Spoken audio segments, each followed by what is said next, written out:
রান্না করতে আমার ভালোই লাগে, আর যদি হয় এরকম সহজ সরল পদ্ধতিতে তাহলে তো আরোই মজা। প্রথমেই আমি কড়াইতে দিয়েছিলাম অনেকটা পেঁয়াজ। তেলের সঙ্গে সেই পেঁয়াজটা ভালো করে ভেজে নিয়ে তার মধ্যে দিয়ে দিয়েছিলাম মশলা, যেমন হলুদ গুঁড়ো, জিরে গুঁড়ো, লঙ্কা গুঁড়ো, আর তার সঙ্গে লবণ মিষ্টি পরিমাণ মতো। তারপরেই চিতল মাছটাকে ভালো করে ধুয়ে নিয়ে সুন্দর করে সাজিয়ে দিয়েছিলাম সেই পেঁয়াজের ওপর, আর তারপর দিয়ে দিয়েছি ঢাকা।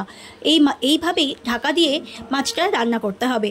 আর ঢাকা খোলার পর দেখো মাছটা কিন্তু অনেকটাই রান্না হয়ে গেছে। তারপর খুব হালকা হাতে মাছগুলোকে উল্টে দিয়ে আমি আরেকবার ঢাকা দিয়ে নিয়েছি। এই পেঁয়াজের তেলেই কিন্তু সমস্ত মাছটা খুব সুন্দরভাবে সেদ্ধ হয়ে যাবে, আবার রান্নাও হয়ে যাবে। তাহলে দেখো কোনো খাটনিই নেই, কত সহজে এই এত সুন্দর মাছটা আমরা রান্না করতে পারি। আর ওপরে দিয়ে নিয়েছিলাম অবশ্যই ধনেপাতা। ধনেপাতা দিলে একটা দারুণ ফ্লেভার আসে। তাহলে আর দেরি কেন, পুজোয় এইভাবেই বাড়িতে তোমরা নানান রকম মাছের পদ বানিয়ে নিতে পারো, যেমন করে আমি বানিয়েছিলাম চিতলপেটি মাছের রান্না। তাহলে দেখতে থাকো রাকা অ্যাট এ গ্ল্যান্স। আর সবাই মিলে জমিয়ে বাড়িতে খাওয়া দাওয়া করো।